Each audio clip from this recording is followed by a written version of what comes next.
In a world obsessed with superfoods, protein shakes, and diet trends that come and go, there exists a quiet group of people who seem to have found the secret to something far more powerful: peaceful longevity. They don't eat fancy meals, they don't count calories, they don't follow influencers for diet advice. Yet many of them live over 100 years, calm, active, and free from disease. Who are they? Buddhist monks. They follow something far more ancient than any diet plan: a philosophy, a way of eating that's been passed down for over 2,500 years. It's called the Zen Diet, and it's not just about food, it's about how you eat, why you eat, and what your relationship with your food says about your life. But what exactly do these monks eat that helps them avoid disease, stay mentally clear, and live well past 100? And why does science today finally agree with what monks have been quietly practicing for centuries? In this video by Wisdom of Sparks, we're going deep into temple kitchens, into ancient Buddhist teachings, and into the timeless truth of food, health, and inner peace. Stay till the end, because what you learn today might just change the way you look at your plate forever. Have you ever paused not just to eat, but to truly taste your life? In the hustle of modern life, we scroll while we eat.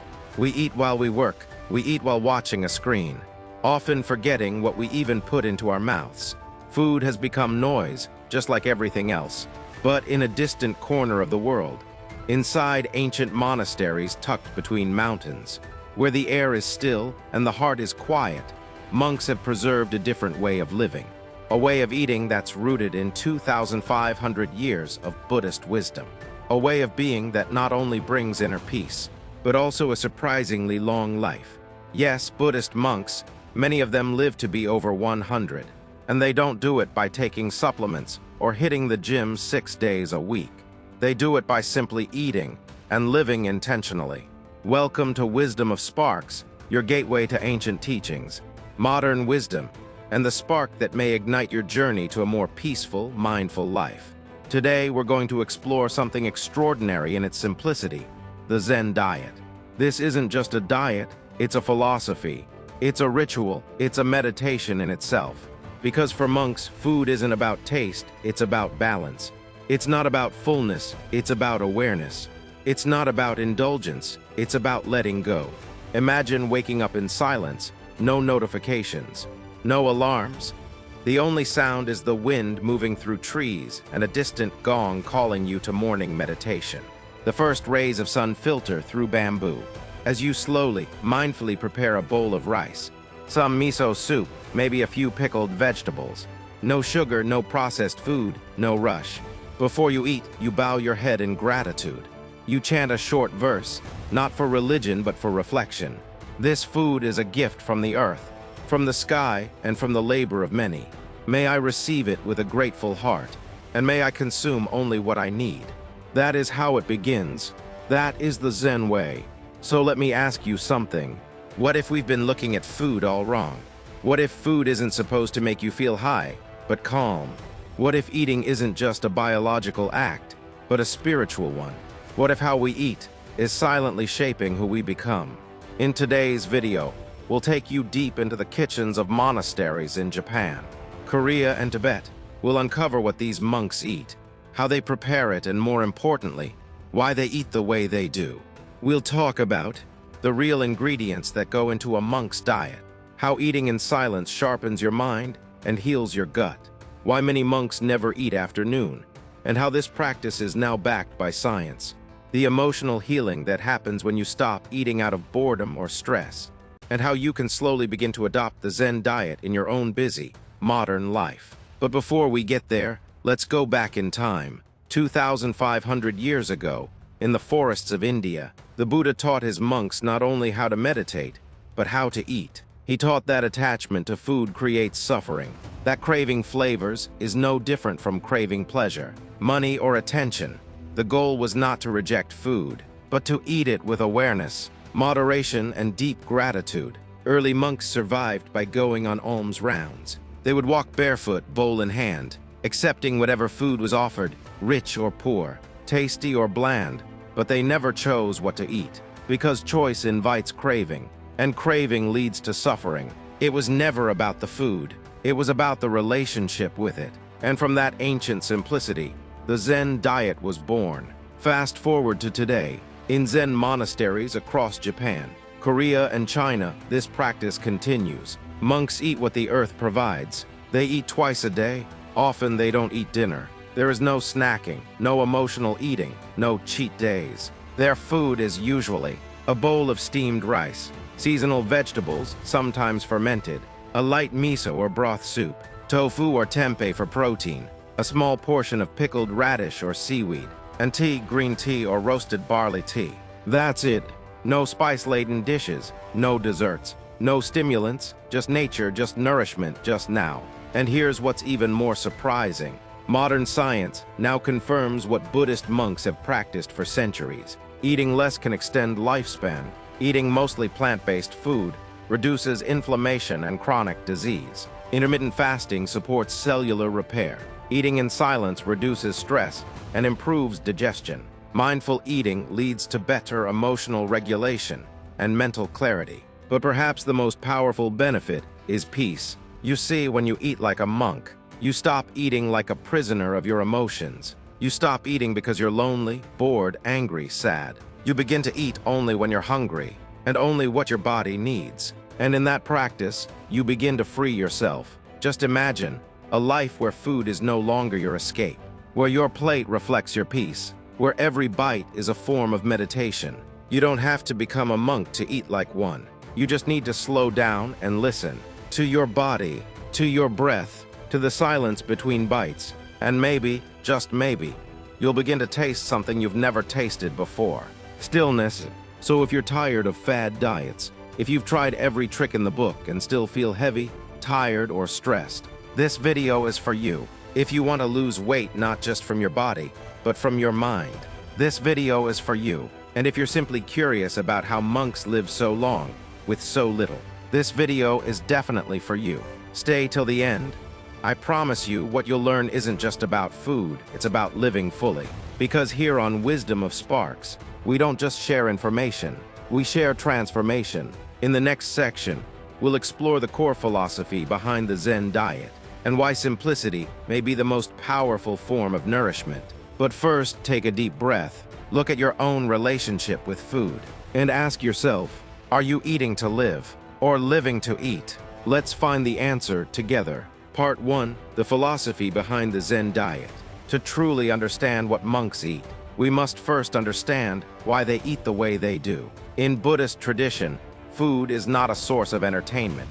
It is not a means to suppress emotion or fill a void. It is a sacred offering, fuel for mindfulness, energy, and meditation. For monks, eating is not separated from the path of enlightenment. Every meal is approached with the same reverence as a meditation session. They call it oryoki in Japanese Zen monasteries, a formal eating ritual that literally means just enough.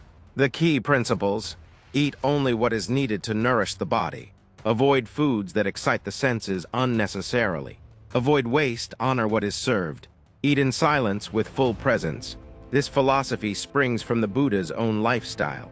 He ate once a day. He walked barefoot for alms.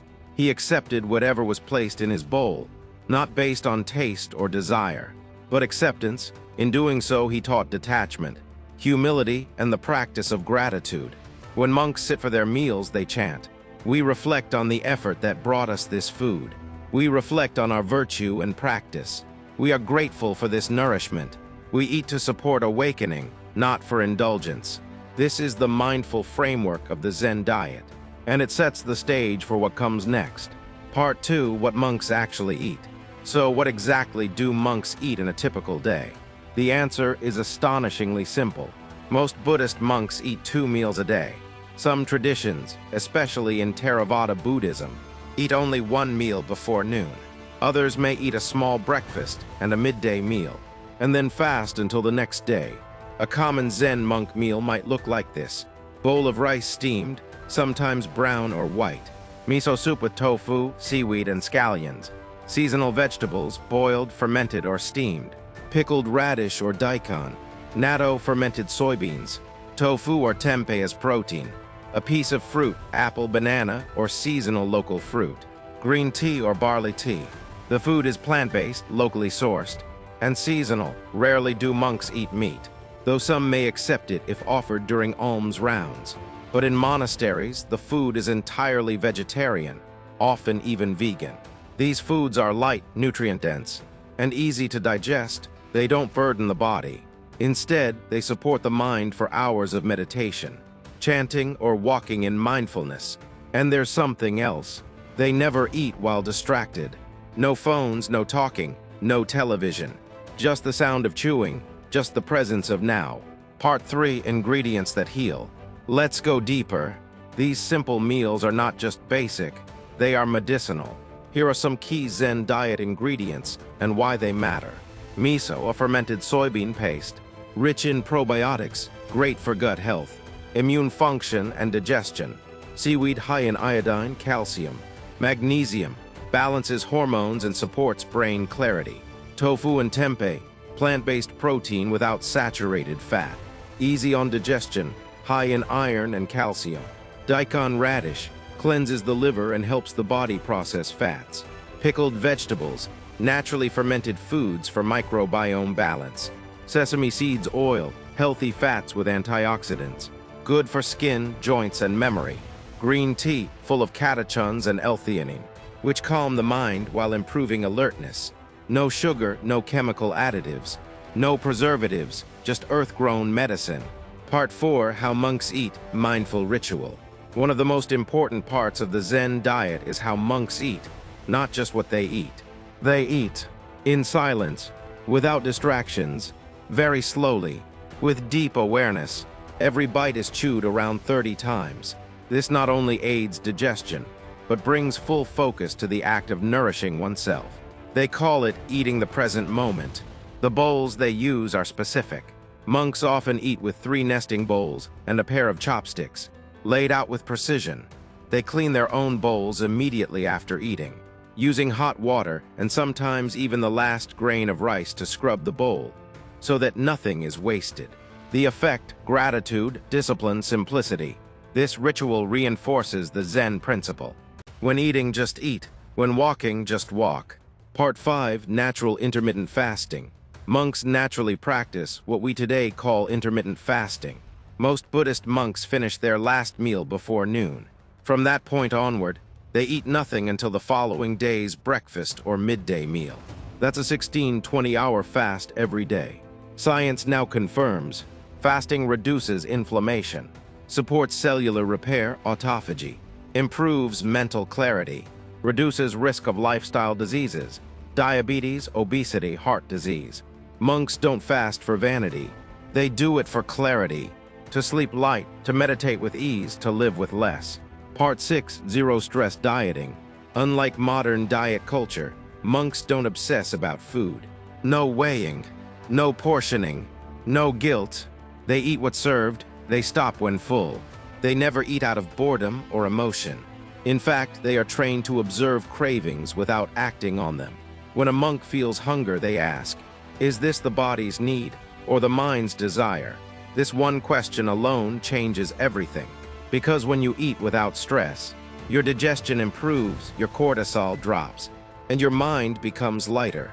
Part 7, Teachings that Shape the Zen Diet. The Zen diet is not about restriction, it's about liberation. From the Buddhist lens, attachment to taste equals sign craving. Craving equals sign suffering. Letting go equals sign peace. By simplifying your food, you simplify your mind. And when the mind is still, wisdom arises. Food becomes a vehicle for awakening. Part 8, The Impact on Body and Mind. Benefits of the Zen diet.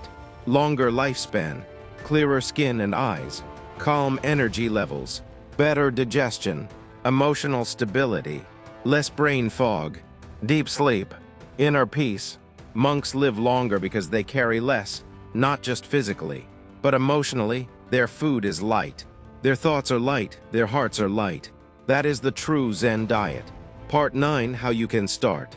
You don't have to become a monk to eat like one. Here are a few tips to begin. Start your day with a bowl of warm miso soup. Replace one heavy meal with steamed rice and vegetables. Stop eating after sunset. Chew every bite slowly. Sit in silence during at least one meal daily. Practice gratitude before eating.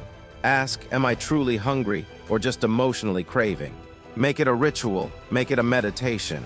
Part 10, conclusion. So now you know the secrets, not of a diet fad, not of a shortcut, but of a timeless tradition that has kept monks healthy, peaceful, and radiant for over 2 millennia. Simple food, sacred intention, silent awareness. This is the Zen Diet. And if you begin walking this path, one mindful meal at a time, you may just find that the body heals, the mind calms, and the soul finally feels nourished. If this video inspired you, share your thoughts in the comments. Which Zen food will you try first? Don't forget to like, subscribe, and hit the bell icon for more life-changing wisdom from Wisdom of Sparks. Until next time, eat well, eat with awareness, and always spark wisdom in every bite.